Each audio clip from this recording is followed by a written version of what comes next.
Fala galera, tudo bem? Estamos começando mais um podcast, o GraiCast, o podcast da assessoria esportiva Grai Team. E é com muito prazer que hoje eu recebo o Gustavo. O Gustavo, atleta da equipe, atleta de corrida, Ironman e também agora se embarcou nas corridas de aventura, nas ultras maratona, apaixonado aí pelo endurance. Então vamos lá, galera. A gente vai conversar com o Gustavo, que também é empresário, também é CLT, né, Gustavo? Um pouquinho de cada coisa. Então, já fiz um breve aqui apresentação do nosso convidado. É uma honra ter o Gustavo aqui com a gente. E Gu, vamos lá. Quem é o Gustavo? Vamos começar essa resenha. Bora! Legal. Antes de tudo, valeu, Gui. Valeu por estar aqui. Admiro muito o seu trabalho. Lembro de você quando começou. A gente se encontrou em muita prova por aí. Então é bem legal estar aqui. Obrigado por isso. Mas, cara, bom, eu tenho 45 anos. Minha vida inteira eu pratiquei esporte de alguma forma. Meio que nasci ali perto do Centro Cívico e me lembro do Centro Cívico desde criança. Nunca fui bom em nada, acho que por isso que eu fui pro Endurance, porque eu tinha, talvez, teimosia de continuar, né? Mas eu lembro de ser pequeno, de fazer educação física com 3, 4 turmas, assim, na sequência, porque eu gostava de esporte. Mas esporte coletivo, cara, era sempre um desastre, né? Mas sempre gostei de me mexer, de fazer.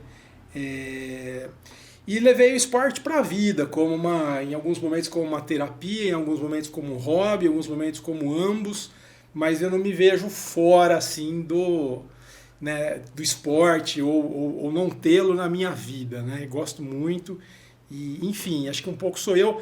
Nasci em São Paulo, mas me criei aqui em Americana, faz uns anos que eu moro em Santa Bárbara. Hoje trabalho em São Paulo, tenho uma vida corrida aqui e lá. Mas enfim, o esporte ele está sempre de alguma forma ali. Seja, enfim, academia, a gente tentar ali correr uns minutinhos quando dá. Mas é isso, cara. Não me vejo sem. Show, Gu. E nessa fase adulta sua, quando que o esporte assim, realmente entrou assim e virou parte da sua rotina? Vamos dizer assim, sei lá, se a gente pegar um retrocesso aí, né? Quanto tempo você corre? Quando você começou a nadar? Quando você começou a pedalar? Cara, eu em 2008, assim, eu falei que gostava de quando era pequeno, mas era algo assim que eu fazia. Depois, talvez ali, fim da juventude, começo da vida adulta, era mais uma academia para me manter ativo. Mas em 2008, cara, eu tive um burnout. Na época ninguém falava isso, né? O termo era, português claro, a frescura. Você tá ali, você não tá aguentando a pressão. Mas eu trabalhava numa empresa e era um ritmo bem pesado, área financeira. E aí eu tive um determinado dia ali uma crise de ansiedade. Eu não sabia o que era, mas eu comecei a me sentir um pouco mal, zonzo, vista turva. E aí eu não sabia o que era aquilo, fiquei preocupado. Essas crises ali se repetiram ali durante 3, 4 dias, em alguns momentos elas iam e vinham com certa intensidade. E aí aquilo me deixou preocupado, né? Eu tinha ali 27, 28 anos, fui médicos e aí o cara me disse, olha, é uma crise de ansiedade, talvez pela tua vida, descrevi ali como que era a minha rotina. E aí eu resolvi retomar essa prática de esporte com mais frequência, com mais seriedade. E aí fui atrás de opções, né? O que eu tinha para fazer. E ali eu vi que ainda não via a corrida como algo muito claro, porque eu não... Cara, devia ter uns 10, 12 quilos a mais que eu tenho hoje e tal. Mas eu comecei a caminhar, né? E aí eu achei depois alguns amigos que falavam de assessoria, isso estava tudo começando. E aí entre 2008 e 2010 eu fiquei ali, caminhando, dava um trotinho, mas ainda de uma maneira muito amadora, ou vamos dizer assim, sem nenhum tipo de instrução, sem nenhum tipo de guia, né? Mas eu lembro que eu vinha muito aqui no Botânico e caminhava, tentava dar um trotinho. Isso foi me ajudando a um pouco direcionar essa ansiedade, diminuir isso. Mas ainda vivia ali trabalhos, viajando, um pouco de correria. Eu fui entrar realmente num esquema um pouquinho mais organizado, planejado, em 2010, né? E aí em 2010 para 11 eu tive de novo ali umas crises de ansiedade, trabalhando num ritmo forte. E aí eu fiz uma virada de chave, assim, eu resolvi, vamos dizer, dar um passo além e não só o esporte, mas eu parei minha vida profissional, resolvi dar um tempo, né, para repensar. Eu falei, bom, eu tenho 30 anos aqui na época, tinha um cargo ali legal, numa empresa legal, mas eu falei, meu, eu não quero ter um troço, né, eu não quero morrer, ou sei lá, ficar com alguma coisa um pouco mais grave. E aí eu dei um tempo e fui para a Austrália, em Nova Zelândia. Foi uma coisa meio aleatória, assim, né? Eu vou parar a minha vida e vou dar um tempo. Essa camisa, inclusive, é de lá, é de um clube de corrida na cidade de Auckland, que é a maior cidade da Nova Zelândia. E aí ali eu tive alguns insights, assim, algumas coisas meio poderosas, assim. Eu cheguei primeiro na Austrália, fiquei umas 3 semanas, e na Nova Zelândia eu fiquei quase 3 meses. Na Austrália, cheguei em Sydney, dei uma voltinha lá e eu estava com um amigo na época. Eu fui para a cidade de Noosa. Noosa é o Havaí australiano para o triatlo. E eu cheguei lá na semana do festival, que eles chamam de triatlo. Algo totalmente aleatório. Não fazia ideia do que era isso. E aí eu lembro que a gente chegou na cidade, uma cidade beira-mar, parecia uma riviera, assim. Comecei a andar lá e comecei a ver umas placas, assim, uma galera de bicicleta treinando. E aquilo me chamou a atenção. Por enquanto, a gente estava andando para procurar bar para tomar cerveja. E aí eu olhei aquilo e falei, nossa, o que é isso, né? A galera bonita, essas bike, TT. Eu nunca tinha dado atenção àquilo. E aí aquele negócio me chamou a atenção, né? Falei, putz, só que legal, né? Talvez isso seja um caminho, assim, para... Isso foi na primeira semana desses 3, 4 meses que eu fiquei lá. Na última semana, eu já estava na Nova Zelândia, acordei cedo, a gente foi fazer um passeio ali com a galera aqui que se conheceu. Na volta, o trânsito da cidade ali todo parado e uma galera. O que estava tendo? Uma etapa da ITO, do Mundial de Triatlo. E aí a gente pegou ali o finalzinho, os caras chegando, na verdade, o finalzinho da T2, a galera chegando de bike e saindo para correr. Aí eu parei e fiquei olhando aquilo. Eu falei, bom, quando eu cheguei eu dei de cara com o triatlo. Quando eu tô indo embora, eu dou de cara com o triatlo. Eu vou fazer esse negócio. Então, foi para resumir, né? Ele começou como uma válvula de escape e caminhada, um negócio bem leve. E ele não resolveu o meu problema de ansiedade, até teve picos. Culminei em dar um tempo na carreira e passar um tempo, inclusive, viajando fora. Mas aí eu vi o esporte de novo. Era como se ele estivesse estendendo a mão, falando, né, vem cá que eu te ajudo, assim, alguma coisa mais ou menos nesse sentido. E aí eu voltei para cá, para o Brasil, e estruturei um plano para, de fato, sair ali de algo bem mais amador não, eu sou amador, mas algo bem mais planejado ou sem planejamento, mas para algo estruturado e da vida orientado mesmo. Orientado, essa é uma boa palavra. E acho que nessa época eu tinha feito uma prova, que eu até trago a medalha aqui, que é a primeira prova, e para você ver como eu não tinha muita noção. A primeira prova foi a track field do Galeria, que só tinha subida, cara. Então tá até Circuito aqui 2010, Galeria, né? tá até meio apagado, cara. Aí eu voltei e aí fui. Show, escolheu uma prova casca-grossa. Casca-grossa, tinha noção nenhuma do que tava fazendo, cara. E aí conheceu numa crise de burnout, foi dar uma esparecida na cabeça, foi viajar, voltou com o triatlon na pele, né? Triatlon na cabeça, no coração, e vou fazer isso. E aí, como que é essa retomada do Gustavo pro mercado de trabalho? E porque assim, antes você trabalhava e o esporte não fazia parte da sua vida. Aí você teve a crise, deu uma pausa, conheceu o triatlon, fez a primeira prova, aí você precisou entrar no jogo novamente. Precisou se realocar no ambiente de trabalho. E como foi esse início no ambiente de trabalho, já com o propósito de ter atividade física paralela? Cara, quando eu voltei, eu pus pra mim que essas coisas precisavam andar juntas. Porque senão ela ia se desequilibrar novamente. A tendência era muito maior de se jogar de novo no trabalho e deixar o outro lado descoberto. E aí o problema ia se repetir, né? Esse ciclo meio que precisava ser quebrado. A retomada não foi fácil, porque eu voltei ali com 30 anos, tinha uma boa experiência, tinha diploma, o mercado de trabalho ele às vezes não é tão fácil você se reconectar.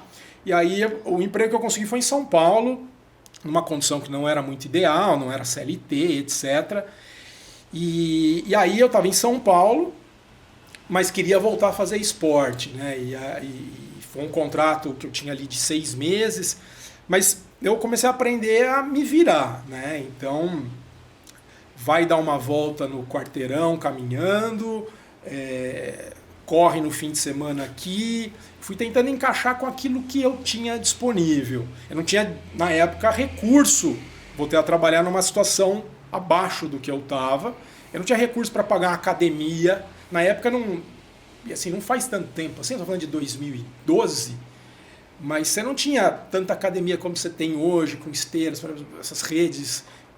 Academia era um negócio ou ferro, né, para força, ou academia muito top, né? Então eu fui tentando me encaixar, mas eu fiquei 6 meses ali, 8 meses em São Paulo nessa condição, e aí eu consegui voltar para o interior e numa boa condição. E aí eu falei, bom, agora vou atrás de uma assessoria e vou pôr esse plano em prática, né? E aí, Gui, foi algo assim, vamos entender o que tem por aí, vamos conversar com pessoas. Então, eu já tinha amigos que estavam ali de alguma forma no triatlon, na corrida de uma forma mais estruturada, e era algo novo, mas que eu encarei muito como uma descoberta. Vamos entender, então, que assim, se eu quero chegar no triatlon, primeiro deixa eu ver o que é isso, de fato, né? Ironman, mas é muito longo esse caminho. Então vamos dar um passo de cada vez. O que eu vou fazer? Bom, eu já sabia nadar um pouco, mas fazia muito tempo que eu não nadava. Vamos voltar a nadar. Caminhar, eu tinha feito aí uma prova, tal, mas 5 quilômetros, vamos colocando ali marcos, vamos colocando metas. 5, 10, vamos lá. E aí eu tentei pensar em construir uma jornada de médio e longo prazo. Eu lembro que eu estava, cara, numa academia aqui de natação na cidade, e aí eu tinha um desses amigos que já faziam, ele virou para mim, qual que é a tua meta? Eu falei, cara, eu vou fazer um Ironman. Isso era 2012, 13 talvez. Quando? Eu falei, acho que em 19. E o cara olhou e falou, tem tanto tempo, eu vou fazer o ano que vem. Eu falei, não, cara, vamos devagar. Esse cara depois abandonou o esporte. E eu só não fiz em 19 por algo que eu vou contar ainda, mas que eu sofri um acidente. Mas eu estava inscrito, inclusive, em 19. Então, assim, foi uma coincidência, mas eu nunca abri mão de, até por outras questões de...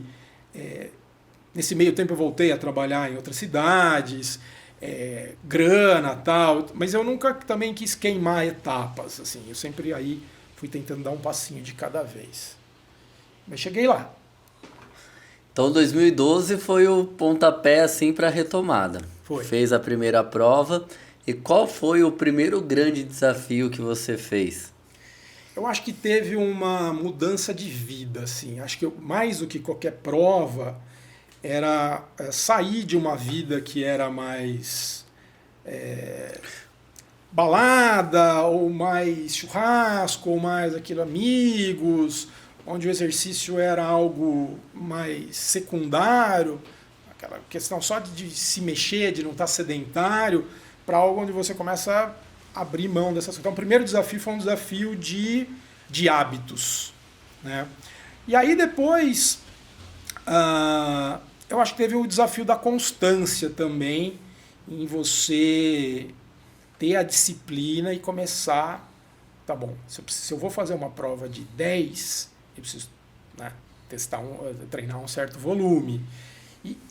Então, acho que os primeiros desafios foram esses. Mas o que eu me lembro foi a primeira meia maratona, que aí ela foi eu acho que foi 15 ou 16, foi no Rio. Minha mulher até hoje fala que foi a pior pós-prova que ela me viu. Ela achou que eu fosse ter um negócio. Na época, eu não sei como é que está hoje ali no Rio, mas ela vinha contínua, né? Ela começava, acho que ali em São Conrado, Leblon, e acabava ali, né? No aterro. Eu saí, eu fiz em quase 2h30, não sei se foi um pouquinho mais, um pouquinho menos.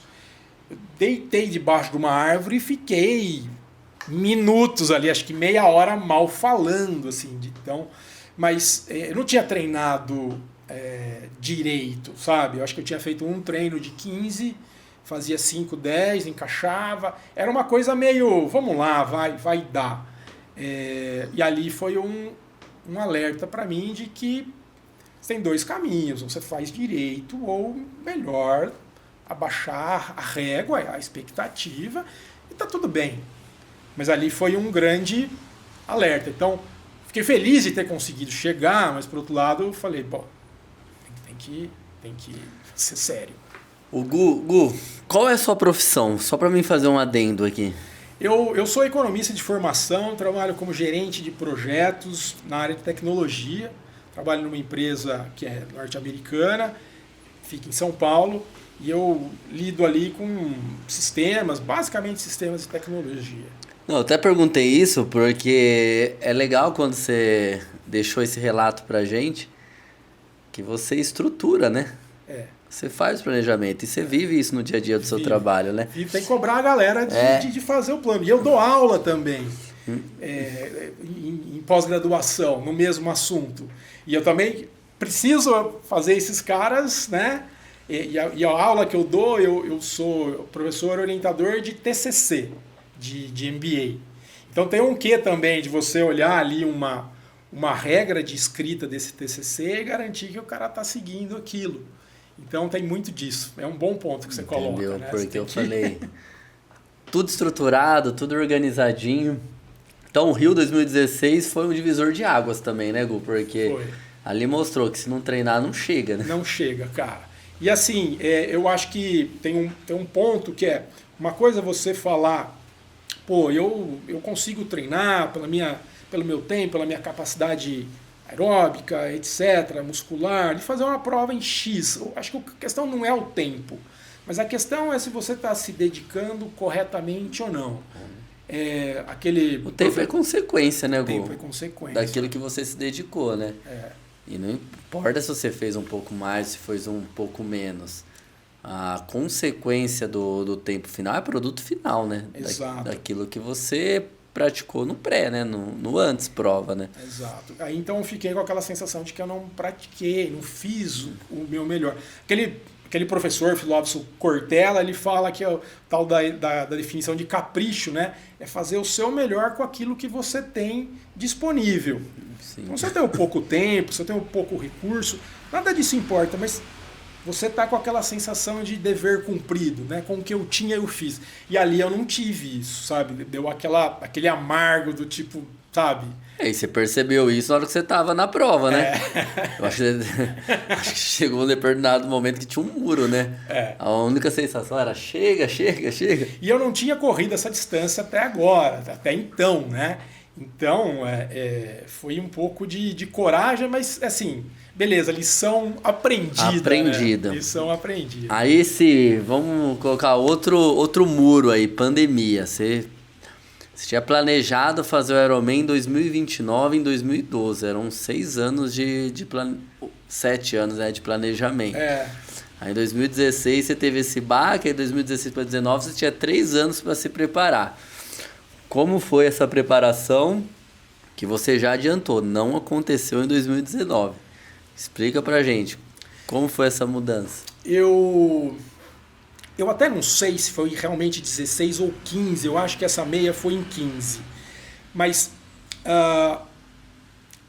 eu cheguei em 18 até que bem treinado. Mas eu fui transferido para São Paulo, assim, isso foi 2018. Eu tava num show no Lollapalooza, sexta-feira à noite. Eu recebi um telefone umas 8 da noite dizendo assim: a partir de segunda-feira você começa em São Paulo. Trabalhar em São Paulo. E aí, todo aquele planejamento e tal, eu falei, onde eu vou levar a bicicleta? Na época eu tinha um carro pequeno que não cabia a minha TT.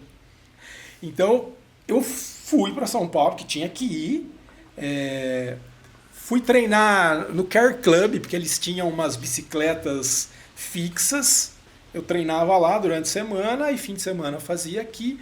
Mas fui ali meio que tranco e barranco. Né? Fui me entendendo ali o que eu consigo fazer aqui. Aí eu já peguei uma academia que tinha esteira legal, uma Baritec, tinha piscina e tal, e fui. Mas sempre numa sensação, Gui, e acho que essa é uma outra coisa que eu aprendi, era tudo muito difícil, meio assim, o negócio não fluía bem, né? Porque eu estava lá em São Paulo e não conseguia treinar bike, tinha que sair correndo para nadar, para correr, mas eu lembro que eu cheguei assim e estava na minha cabeça aquilo, tem que fazer o Ironman, né? Então eu fui para lá em começo de 18. Eu lembro que um dia eu virei e falei assim, ou é agora é nunca. Eu estava almoçando com os caras e fui lá e me inscrevi para o Ironman de 19. Assim, foi meio impulsivo. Não, eu já fiz alguns meios, tal, vou fazer a prova. Mas eu não estava bem encaixado num volumão, tal, não estava um negócio legal. E aí eu me acidentei em 18, no fim de 18. A gente estava indo para Ribeirão Preto, né? Era uma semana, eu como trabalho com tecnologia, quando a gente está trabalhando com sistemas, a gente tem quando a gente fala que vai entregar o sistema, colocar o sistema no ar, em operação, geralmente é um período um pouco maçante de trabalho, a gente faz essas coisas de madrugada, tal, você tem que parar tudo, então a empresa não vai usar aquele sistema durante um período para você fazer uma atualização, para você colocar no ar. E eu lembro que uma segunda e uma terça-feira eu trabalhei até de madrugada. E o passeio e a ida para São Paulo era para Ribeirão Preto era no sábado. Então eu fiquei 2 noites praticamente sem dormir, assim, indo sair do escritório 2, 3 da manhã, dormir, dá 9 horas, tá lá trabalhando de novo. E aí eu tava com a inscrição do Ironman e tal, eu falei, Ribeirão Preto já é um rolê de 200, já pego, era acho que novembro, isso não era novembro, era outubro. Vamos, aqui já começa o ciclo e vamos, assim, então, assim, algo não muito correto, né? E eu casava em 2 semanas. Cara, e aí eu tava em Araras, na descida ali da entrada principal, eu fui tirar a garrafinha, e eu vinha na minha cabeça assim, vou parar no acostamento que eu precisava esvaziar a bexiga. E aí eu puxei e falei, não, eu vou deixar para parar. Era um pouco mais para frente que a galera ia parar. Eu puxei a garrafinha, passei num buraco na pista, capotei. E eu tenho asfalto até hoje, né, aqui. Uma marquinha aqui. E aí eu caí, e aí desabou, assim, muita coisa junto. Eu peguei, me levaram para o hospital, eu fiquei lá em observação, e aí liguei para a mulher, ela perguntou se estava tudo bem e tal.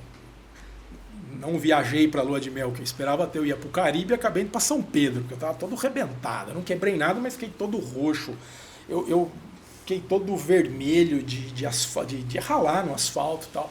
Mas aquilo foi uma outra lição, assim, porque não estava fluindo. Isso é uma coisa que depois eu aprendi a perceber quando as coisas estão bem encaminhadas ou não, e às vezes é melhor você não forçar.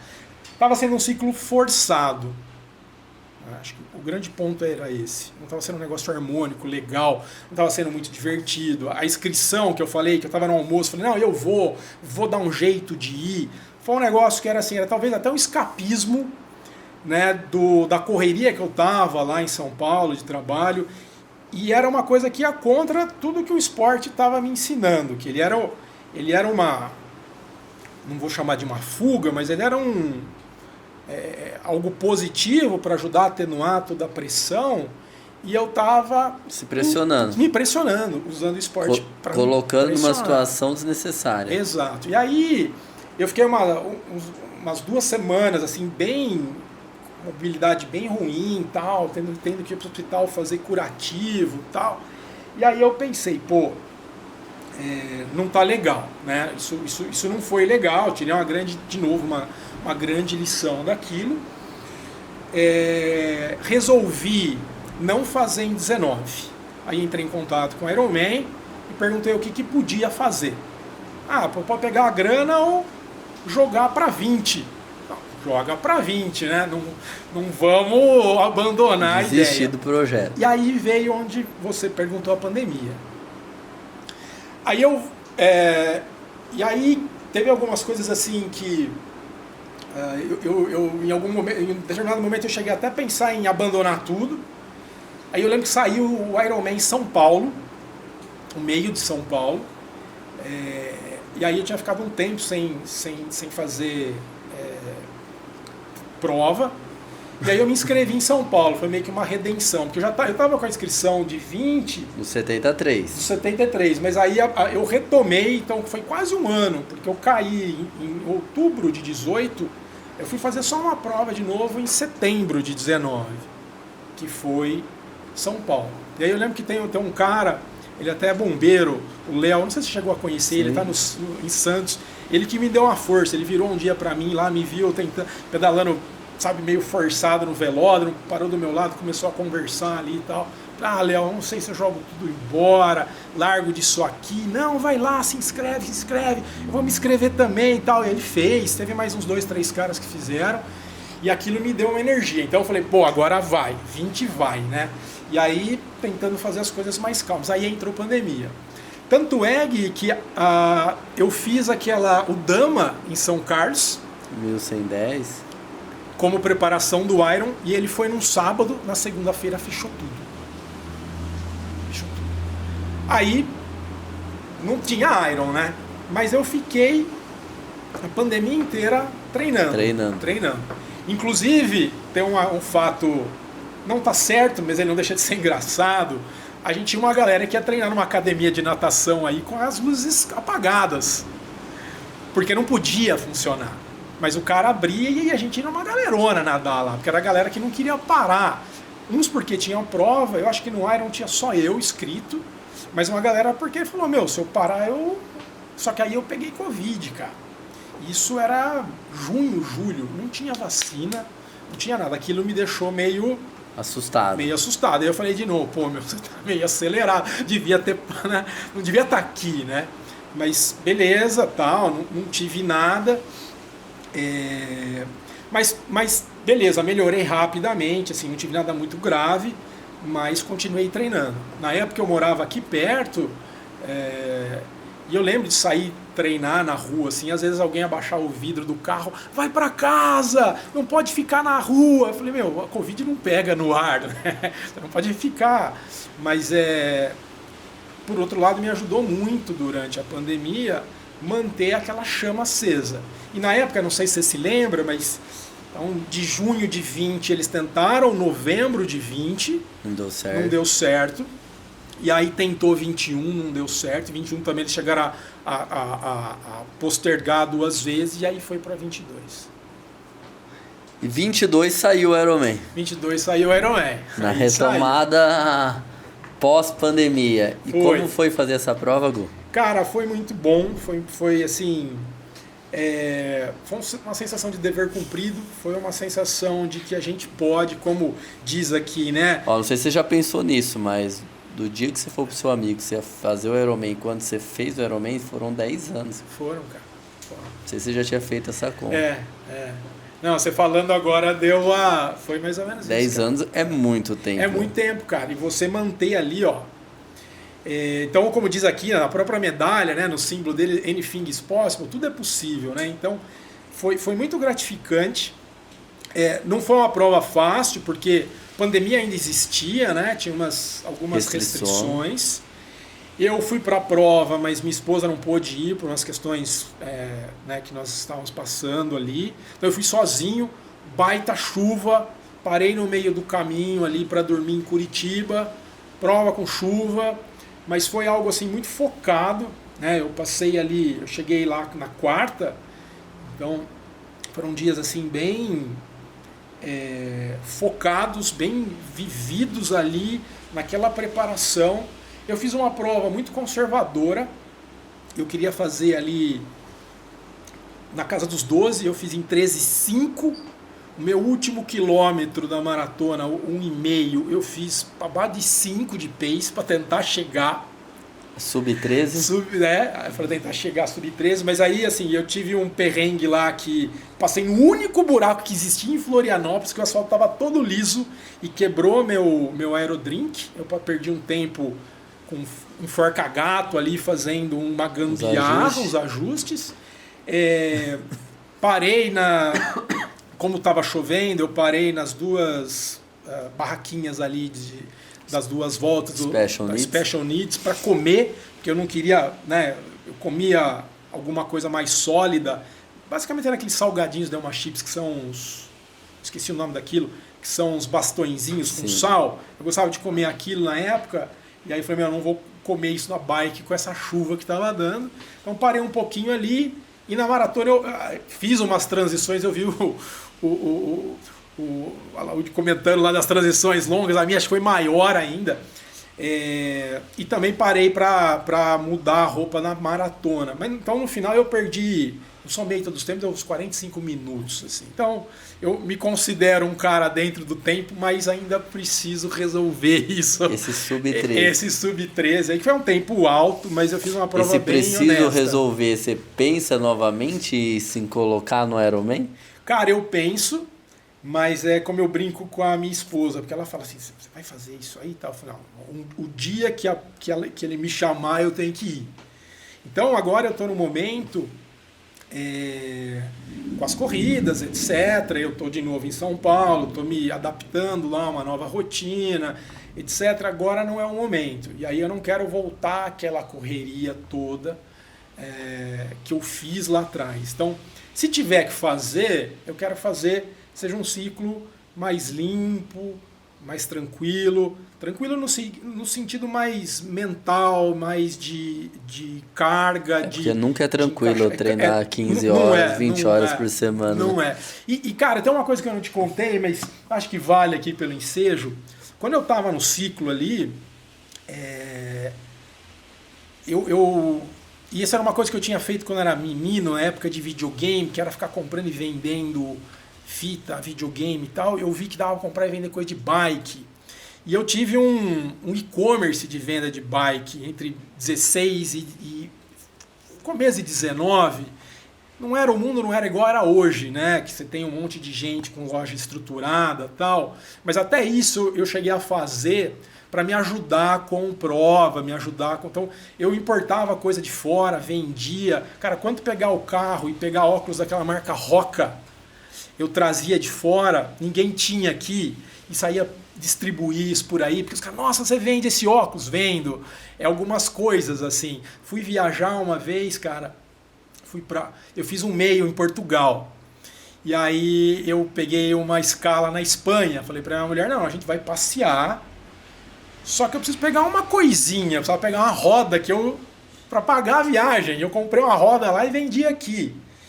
Eu perdi meio dia do um dia que eu tinha para passear na Espanha com isso. Era legal na época, mas olhando hoje, eu falo assim, não, beleza, aquilo me deu um traquejo de vida legal, assim.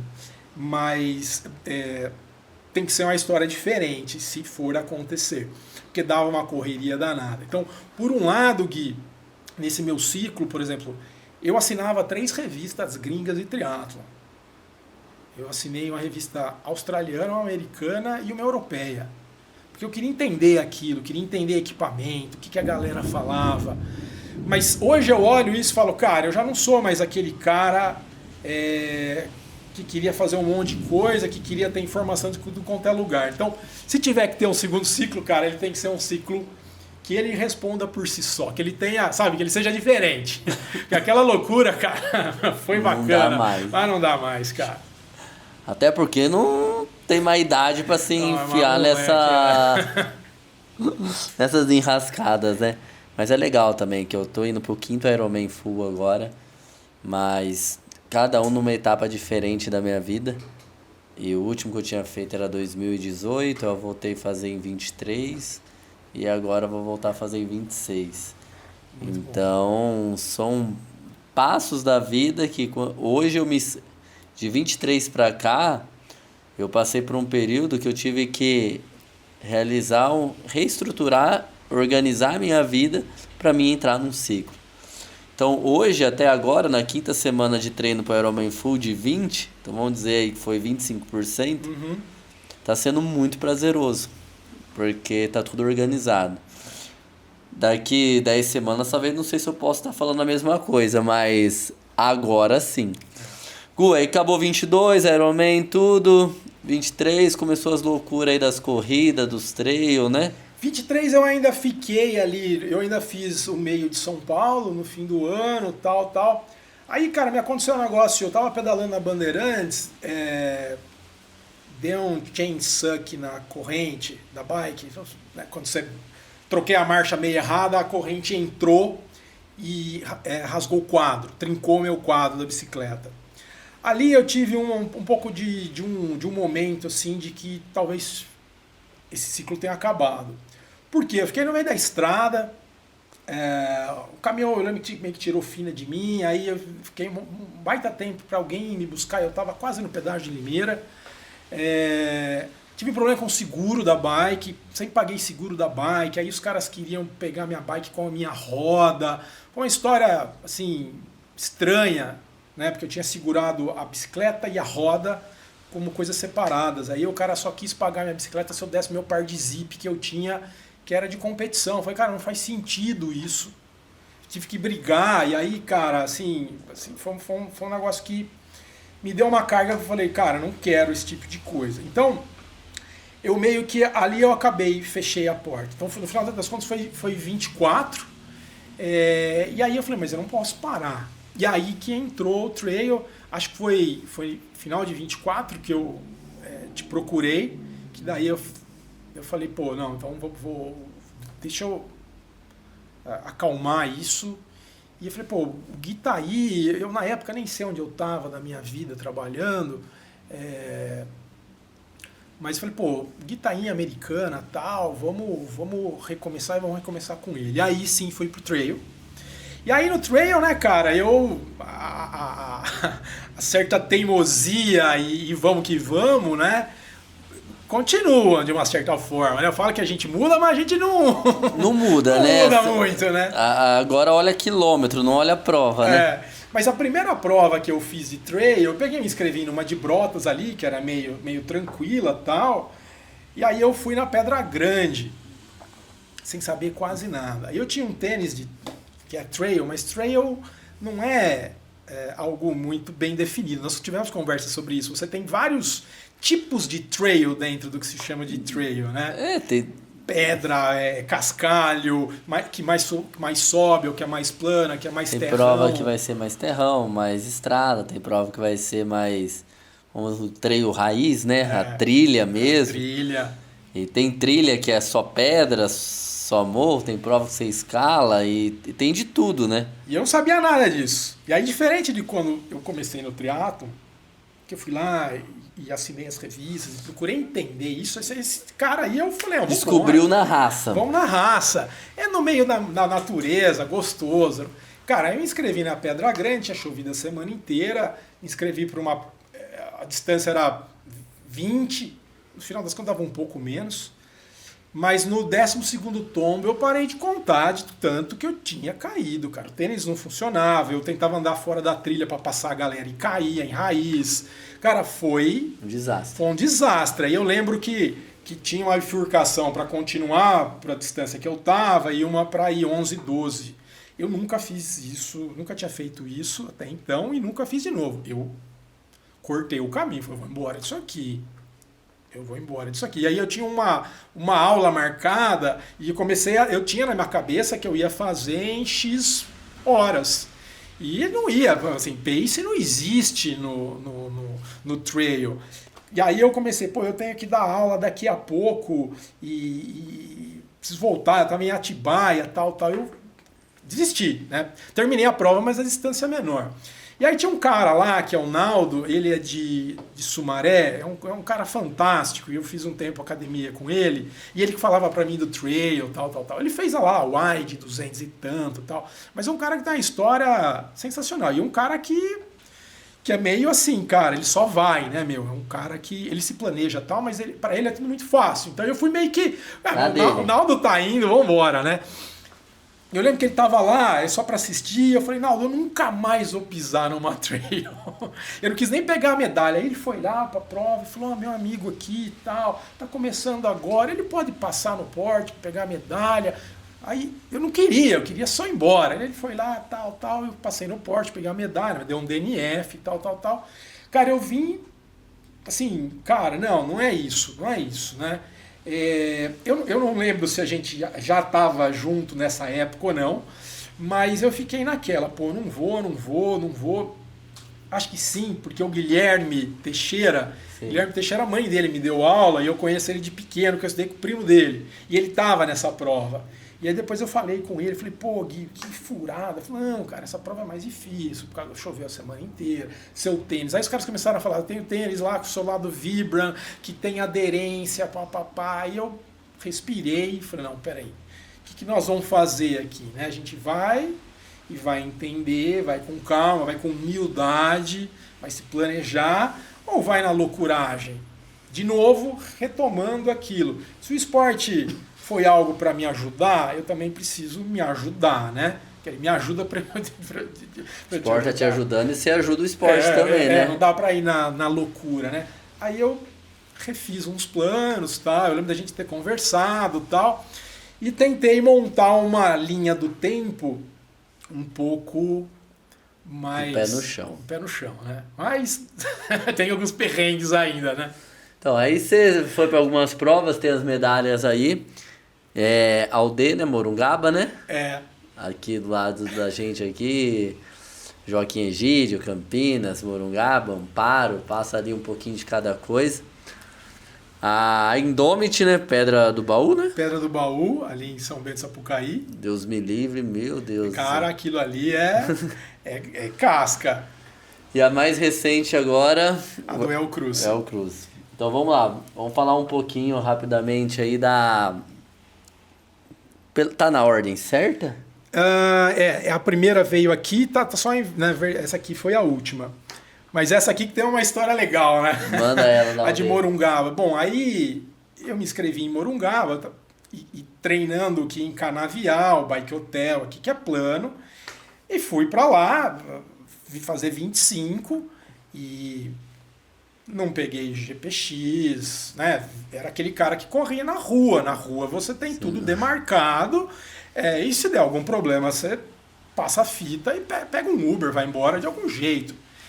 E aí, fui lá, né, 25, não vou parar para tomar água, tô cheio aqui no meu colete de hidratação e vamos.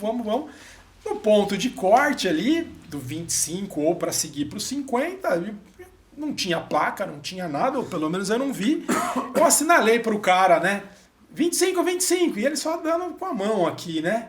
Peguei e fui embora. Passei mais um PC, aí a hora que eu olhei pro relógio, tava com 24,70, já subindo muito mais do que eu imaginava, cansado e no meio do nada. Falei, alguma coisa tá errada. Parei, cheguei para um cara e falei, será que era ali atrás o 25? E eu lembro que no PC anterior, eu tinha perguntado para a moça, falei, a cidade tá perto? Ela falou, não, só ir reto. E aí falou, cara, ele olhou pro meu número, era uma cor diferente, você errou o caminho, cara. Eu falei, não, então beleza, vou voltar. Ele pegou e pôs a mão em mim, assim, no ombro, falou, não, cara, ó, deixa eu te ajudar. Se você voltar, você vai andar tanto ou mais que reto. Com a diferença que você não tem mais os pontos de hidratação, eles vão ter fechado. É melhor você ir. Cara, aquilo me deu um baque. E ali acho que foi assim, foi a... ali eu me senti meio, sabe, uma sensação no primeiro momento ruim, porque eu me vi colocando pela minha... vamos que dá, vamos fazer, vamos indo, numa situação um pouco de risco, né? Não tinha tanto risco se parar para pensar, mas estava num lugar que eu nunca tinha ido, um lugar... Não passava ninguém da prova, não era uma prova que passava alguém da organização, nem nada. E aí eu fiz ainda uns 5, 6 quilômetros sem água, sem comida, até eu chegar no outro PC, me reabastecer. Aí o pessoal falou, pô, então você é o cara que tá perdido aí, isso a organização já tinha visto. Eu continuei, terminei os 50, mas foi uma grande lição ali para mim. Então eu tive uma lição na Pedra Grande de entender um pouco. Ou seja, as duas provas de trail só perrengue. Só perrengue. E ali eu comecei a ver que precisava um outro passo. Ali, enfim, cara, então foi um grande aprendizado pra vida. Bom que valeu a pena, né? Você pagou uma inscrição e fez duas. E saí com 50 já, né? Assim, já... E aí eu passei na linha de chegar. Saiu outra. E o pior é que eu... Marcou lá 49,97. Eu falei, pô, nem pra eu ir até ali pra poder marcar os 50. Mas saí como 50. Eu lembro que era o dia antes do Iron Man, aí tinha uns amigos fazendo Iron. Aí eu falei assim, mandei um áudio lá pra galera, vou dar uma dica pra vocês, olhem bem o percurso, porque eu saí fazer 25 e cheguei com 50. A galera deu risada lá. Mas, cara, foi tenso. Aí descobriu um ultramaratonista sem querer. Sem querer, cara. E aí nas próximas foi um pouco mais organizado. Aí veio a Indomit. A Indomit foi uma prova que eu também tive uma outra lição, não tão, vamos dizer, dura, mas que você, assim, tem que treinar conforme o terreno. Foi uma prova que... Primeiro que eu tive um problema, que eu esqueci o relógio. Esqueci por correria de trabalho, eu tinha deixado a mala toda pronta, tava com o relógio comigo, eu tirei o relógio, peguei a mala, no outro dia cedo fui viajar e esqueci o relógio. Então eu cheguei lá, eu fiquei bem tenso, assim, e peguei o relógio emprestado. Comecei a parar na feira e falei, cara, você vai correr amanhã? Você pode emprestar o relógio? Cara, assim, aprendi a dar um jeito, até que alguém chegou, a moça tirou um Garmin e falou, não, falei, meu quarto é tal, eu tava na pousada oficial, bate lá, qualquer coisa eu te dou o relógio. Mas fora isso, cara, isso me deixou um pouco, talvez assim, mas o percurso, eu não estava treinando para aquele tipo de altimetria e a segunda metade da prova é pior. Eu tive um DNF parcial, porque acontecia o seguinte, um tempo de corte no último PC. Se você passasse acima de 9 horas, ele não te deixava fazer a última alça de mais 5. Então você tinha que voltar embora. Então a prova deu 48 e não 53,4 que deveria dar, né? E ali o que ficou foi, tem que estudar o percurso. Mas foi uma prova que, por outro lado, eu fiquei contente de ter feito, porque eu não tinha treinado naquele treino de altimetria, foi 3.000 e tanto. Pô, então, assim, mas aí, de novo, né, você vai lá e vê, precisa encaixar alguns treinos ou nem faz, esse tipo de coisa que vai ser muito sofrido.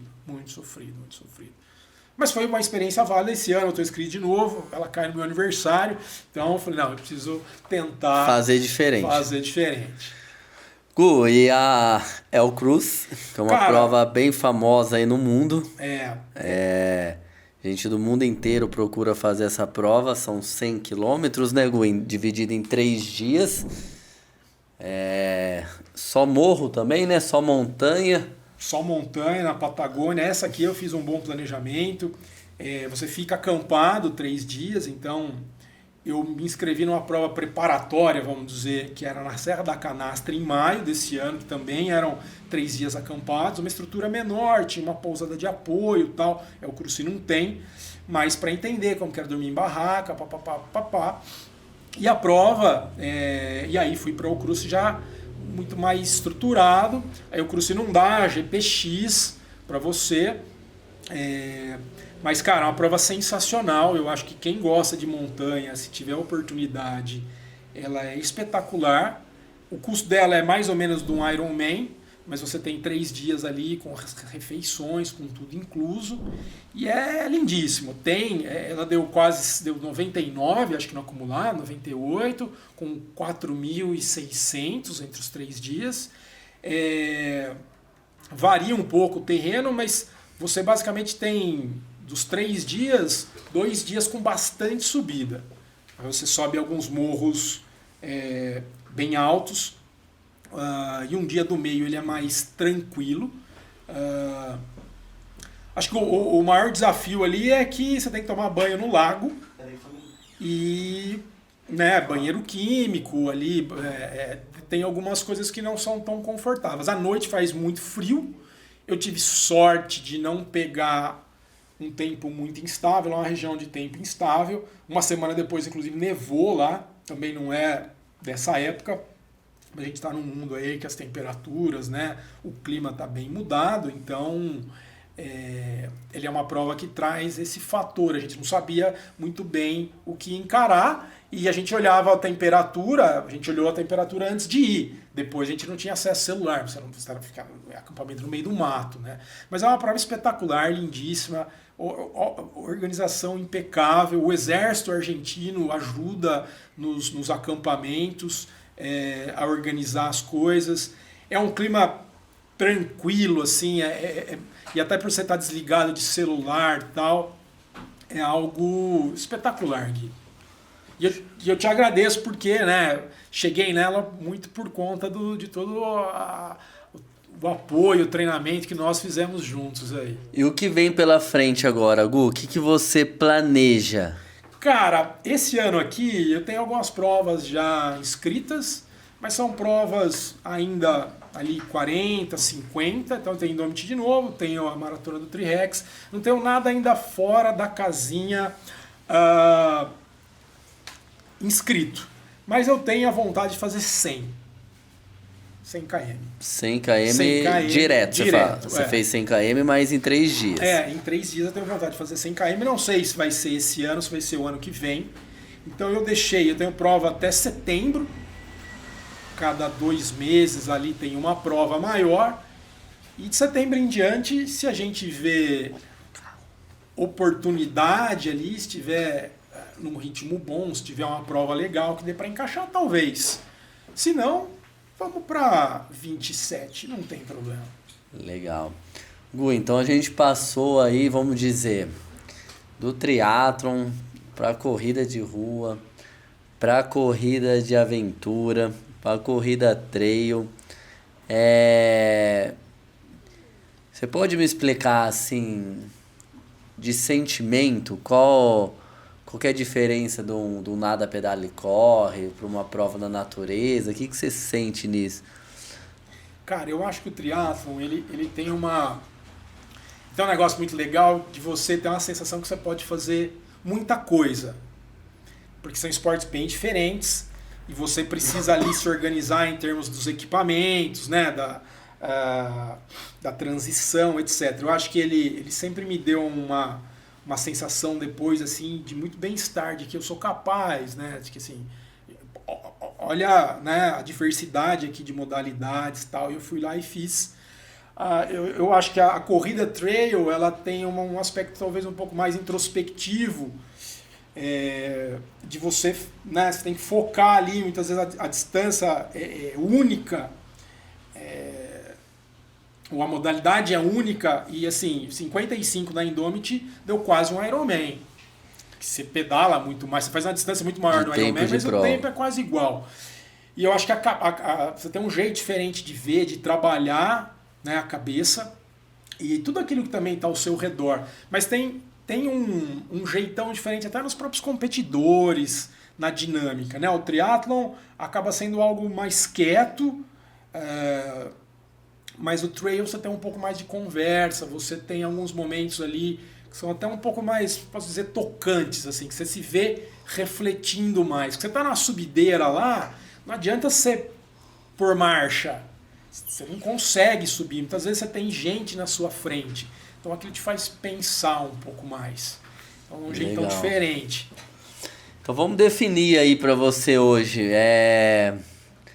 Qual que é a distância aí que você acha que é gostosa de fazer no trail hoje?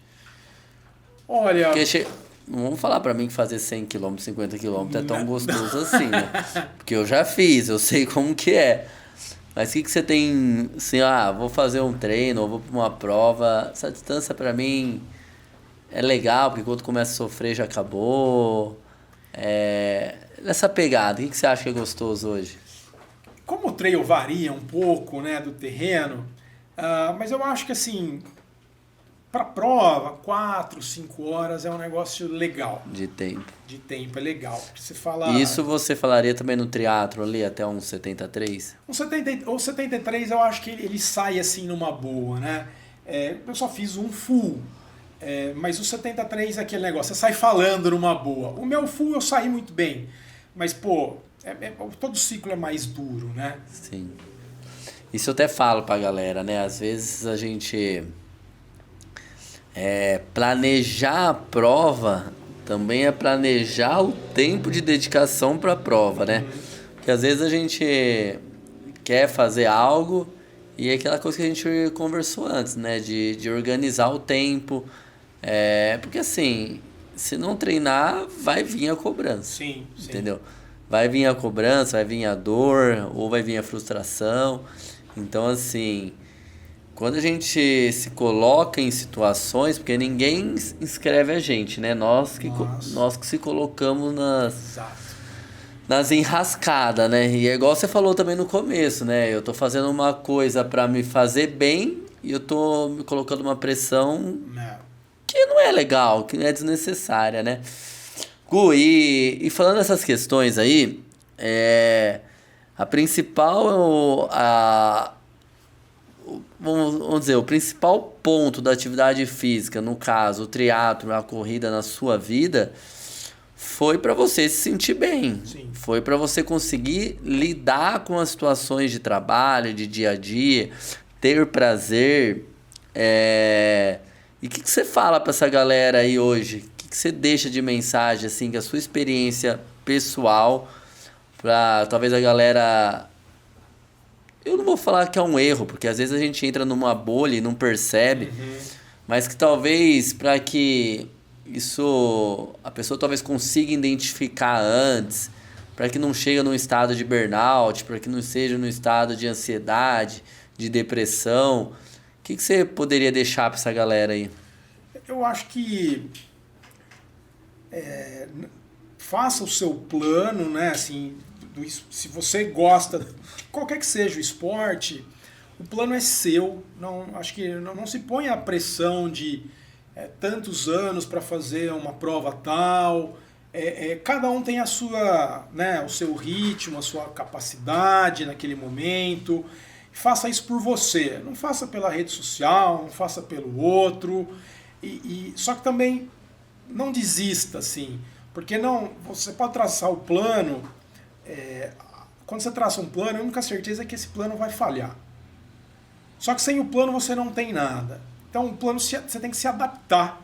Não deixa a peteca cair, não se desmotive porque eu achei que ia fazer uma prova em tanto tempo e de repente não deu. Às vezes a linha não é reta, ela vai ser um pouco sinuosa, mas persista, porque o benefício ele vem. Né? O benefício ele não é uma medalha que está aqui, né? Ele é muito mais que isso. É saúde, é bem-estar, você dorme melhor, você se relaciona melhor, você não fica tão estressado, você aprende a olhar as coisas no seu trabalho, por exemplo, e até na família, os relacionamentos, a de repente tirar um pouco da seriedade, daquela pressão. Eu vejo que é algo muito positivo, mas dê tempo ao tempo para você entendendo esses benefícios, entendendo como essa coisa funciona e viva essa jornada, aproveite isso, sabe? E para você, não para os outros. Rede social, etc. Não tem caminho mágico, não tem fórmula pronta, não tem super gel, não tem super bike, super tênis. Não, é um pouquinho por vez. E aproveite esse um pouquinho por vez. Acho que é um pouco porque nada vai adiantar ter super tudo se o básico não for feito bem feito, né?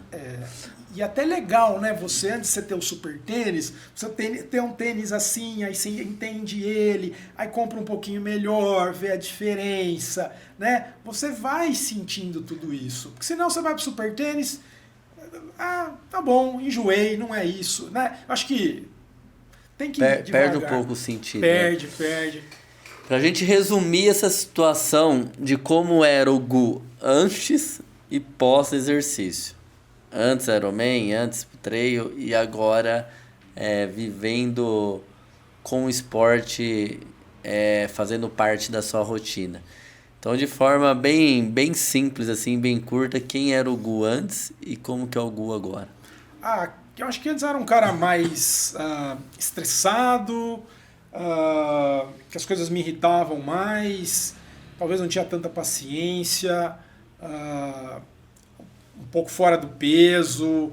Acho que hoje eu consegui equacionar algumas coisas, a gente sempre tem onde melhorar, mas acho que até essa humildade de ver que a gente perante ao todo é nada, né? E as coisas são pequenas, eu acho que essa consciência, além da saúde, uma consciência assim, do que a gente de que as coisas são passageiras, então vão aproveitar. Então o esporte me deu esse rumo de aproveitar o momento, sabe? Legal, Gu. E você tem... Quem são, né? Você deve ter. Quem são suas referências no esporte, assim? Pode ser, vamos dizer assim, alguém que você inspira famoso ou pessoas do dia a dia, assim.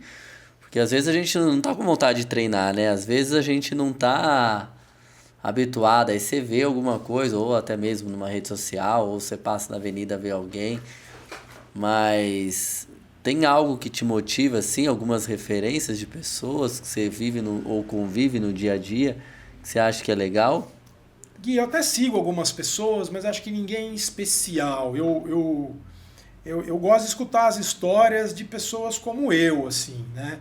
Eu acho que se você pegar uma foto de um treino que você posta, da Grai, de terça, quinta, de sábado, ali tem mais herói do que um filme da Marvel. Sabe? Ali tem mais histórias legais de superação do que, às vezes, um influenciador. Já vi muito influenciador puxando o celular, fazendo caras e bocas e depois desliga e ofende alguém, por exemplo. Então eu acabo procurando entender. Eu não sou um cara que talvez seja tão assim de falar, de me relacionar, fico mais na minha, mas eu acho que essas histórias são legais. Do cara comum, sabe? Daquele cara que vai lá e contra tudo e contra todos, vai lá e treina. Esses dias eu tava no Claudinhos, em Piracicaba, um restaurante que eu vou desde a época de faculdade, e lá tem um garçom que ele tem uma das melhores marcas da maratona do Brasil, ele já ganhou algumas maratonas. O Antônio Marcos. Isso, gente boaça. Eu tava com uma camiseta de uma prova, e aí ele falou, essa de trail e tal. Aí eu lembrei dele e tal, fui lá, troquei uma ideia com ele, não sei o quê. Pô, esse cara tem uma baita história, assim. Eu não tenho, infelizmente, muito detalhe, mas, cara, assim, é inspirador, né? É inspirador, cara. Aí eu fui lá, peguei o Instagram dele, vi, dei uns joinhas, fiz alguns comentários, algumas... Eu acho que isso é uma coisa legal, cara. Legal, Gu. Eu vou até abrir um parênteses aqui, porque também já participei de outros podcasts e uma vez perguntaram isso pra mim. E eu faço questão sempre de colocar. E quando me perguntaram, quando eu respondi até deu risada, né? Depois eu expliquei, né? Mas quando me perguntaram quem me inspira, eu falei que quem me inspira sou eu mesmo, né? E depois eu falei, além de mim, são meus próprios alunos que convivem comigo no dia a dia. Porque igual você falou, são muito... Não sei se vai ficar muito redundante, né? Mas são super-heróis da vida real, né? Sim. O que a galera faz pra estar ali, pra treinar, muita gente fazem, mas isso é o mínimo comparado à grande população, né? Uhum. E, cara, ver meus alunos conquistando as coisas, se dedicando e mantendo rotina de trabalho, de família, de estudo, de tudo, são super-heróis. E eu vejo isso, quando eu falo de mim mesmo, cara, eu tô numa pegada que eu me coloquei de treino, que eu tenho que sair da minha zona de conforto, entendeu? E isso é difícil. Cara, hoje eu treinando, eu falei, nossa, como eu me senti bem, cara. Como eu tô feliz. E depois acaba, toma banho, trabalha. Meu, não é fácil, é difícil. Não é, cara. E são esses super-heróis da vida real que pelo menos me motiva. E quando você falou isso, cara, tipo, linkou exatamente com aquilo que também eu penso sem a gente combinar nada, né, cara? Porque essas inspirações, às vezes, não tá na TV, não tá no Instagram, tá no dia a dia, né, cara? E isso que você falou, às vezes, de um influenciador, de um atleta, de alguma coisa, lógico, não são todos assim, mas antes quando você vê alguém, às vezes, na rede social, assim, um influenciador, as coisas, você começa a seguir, você começa a admirar, a sensação é que você virou amigo da pessoa, né? Mas não é, né, aí cara? quando você vê a pessoa pessoalmente fora das câmeras, tá aquela brochada, né? Você fala, então. Não é que isso já aconteceu comigo muitas vezes, porque você já fez Ironman, você chega lá na semana, na feira, vê todo mundo, aqueles famosos, atleta profissional, tem uns que são normal, né? Tem gente que é mais retraído, tem gente que fala mais, conversa mais, tira foto, tal. Quando eu fiz Hot na Alemanha, eu tive a oportunidade, isso foi uma das coisas mais incríveis da minha vida, que foi participar de uma prova com um dos maiores start list da história, né? Então, todos os atletas mundiais que eu acompanho, que eu sempre sonhei em ver, eu vi num dia só. Fazendo a mesma coisa que você. A mesma prova, passando o mesmo percurso, o mesmo trajeto que eu. Mas lá a gente via que nem todo atleta que fala de um jeito né? Então, assim, isso acontece não só com atletas, às vezes acontece com pessoas do nosso dia a dia. Então, quando a gente se põe em situações, eu tenho até medo disso, né? A gente aqui da assessoria, né? A gente cresceu bastante, a gente acaba sendo tudo, né? Empresário, marketing, professor, tudo, né?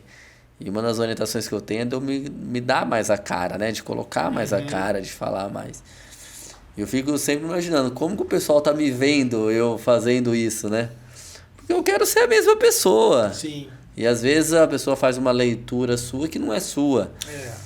Então, assim, isso acontece muito. E quando são pessoas normais, e a ideia do podcast era essa mesmo, Gu. Você bateu ali no ponto, na ferida. Que é trazer pessoas comuns, pessoas normais, alunos normais, que têm uma vida atarefada como qualquer outra pessoa e acha o tempinho para praticar o seu esporte, acha o tempinho para cuidar da sua saúde. Inclusive, um dos podcasts anteriores é com um cardiologista e a gente falou muito disso, dessas recomendações, e tá tudo bem. O importante é que você faça atividade. Se você performar, ok, parabéns. Se você não performar, ok, você vai fazer do mesmo jeito. Sim. Porque esse muro entre performar e não performar depende de vários outros fatores, não só praticar o esporte. Exato. Tem um dia que não tá bom, vem um monte de coisa. E coisas assim que são N variáveis, né? Desde a parte fisiológica, predisposição, talento, tanto quanto a parte de organização mesmo, de querer, depois parte financeira. Fatores aleatórios. Você lembra quando jogaram taxinha no chão no Ironman, cara? Você se planejou tantos anos, passou lá, furou os 2 pneus da sua bicicleta. Acabou. E aí? Entendeu? Isso, cara. Então, assim, são coisas que às vezes a gente não tem controle. Mas ter essas inspirações do dia a dia é bem legal. Eu acho que só para encerrar esse ponto, acho que, cara, eu tento ser, mais ou menos a frase que você disse, meu próprio influenciador, sabe? É um pouco por aí, assim. Por que eu vou ficar só escutando outros? Mas eu tenho a capacidade de ler, de entender, de saber e de ir atrás e, assim, ir por mim mesmo. Eu acho que as pessoas serão até um pouco mais autocríticas em quem escutam, nas referências que tem, e falar assim, não, eu tenho capacidade de fazer. Né? Não preciso, aquele cara é um deus. Não, eu posso ser um cara que eu olho e falo, eu tô mandando bem. Legal. Gui, o que é esse livro que você trouxe aí? Cara, esse livro vai na linha do que a gente falou. Eu gosto de ler um pouco, né? E às vezes eu leio uns livros de corrida. Esse é um autor, um escritor japonês, que é famoso por romances e tal. Eu não li, não é um tipo de leitura que eu gosto, mas ele escreveu um livro que chama Do que eu falo quando eu falo de corrida. E ele conta um pouco da história dele, como a corrida encaixou e ajudou ele de sair de uma carreira para virar um escritor. E é um relato muito pessoal e muito sincero da corrida. Tem uma passagem aqui que eu acho sensacional, que ele fala que ia correr a distância original, que deu origem à maratona, que acho que é da cidade de Atenas até a maratona, que são 40 quilômetros, depois virou 42 da Olimpíada de Londres, lá atrás, para passar na frente da rainha. Eles colocaram uns 2 quilômetros ali. E aí ele foi fazer esse trajeto, e aí ele começou a correr lá, tiraram umas fotos dele e falaram assim, não, agora pode entrar na van. Mas como assim entrar na van? Eu vim aqui para correr 40. Eu falei, mas ninguém vem aqui para correr 40. Só falam que vem aqui para correr 40. E isso era uma época ainda pré-internet, né? E aí, assim, eu gostei desse livro porque ele reflete assim, o cara corre por ele. Porque ele gosta, porque ele quer, porque ajuda. E não por qualquer outra coisa. Eu acho que essa... Pelo menos pra mim é a maior mensagem. Você tem que correr pra você. Show. Pedalar pra você. Que bacana. E não, então, cara, é uma dica de um livro. Deixa eu te mostrar ali, ó. Se alguém tiver interesse, acho que acha por aí fácil. Mas eu acho legal esse tipo de... É uma leitura mais introspectiva, mas que acho que agrega, assim. Legal, Gu. Então a gente está fechando aqui o podcast. Eu gostaria de deixar esse momento para você deixar uma mensagem para essa galera que ouviu ou assistiu. Pode ser qualquer tipo de mensagem, tanto incentivando, de acordo com a sua experiência, o que você orienta, o que você quiser. Para quem está assistindo, para amigos. Agora é um espaço livre aí, pra você finalizar essa sua participação. Legal. Acho que é curtir a jornada, não há caminho certo ou errado. Hoje você está fazendo triatlon, amanhã você quer fazer corrida, amanhã você só quer nadar, amanhã você quer jogar tênis, não tem problema. Mas eu recomendo, assim, por algo da experiência própria, que de uma certa forma você se envolva com o esporte, com a prática de exercício. Eu acho que isso é muito, muito bom, muito saudável. E acho que é isso, não desista, vá atrás e mudanças fazem parte e não tenha vergonha de tentar, do seu tempo, etc. Gu, valeu demais por você compartilhar suas histórias, seus perrengues aí nos treinamentos, as histórias tanto do triatlon, histórias de vida, os acidentes, também a questão de você descobrir esse universo novo do trail, essas experiências. Então, muito legal essa resenha e é de atleta amador para atleta amador, de pessoas normais, viu, galera? Que trabalha, estuda, dá um perrengue danado aí para achar o tempinho para fazer atividade física. Em um dos podcasts, inclusive que eu até citei aqui do cardiologista, ele falou que se você não tem 30 minutos, 3 vezes na semana para fazer um exercício, tem coisa errada. Exato. Entendeu? Tem coisa errada. Concordo. Se o seu tempo não te proporciona isso, alguma coisa tá errada na sua jornada. E é isso, galera. Estamos ficando por aqui. Você que ouviu ou assistiu o nosso podcast, não esqueçam, hein?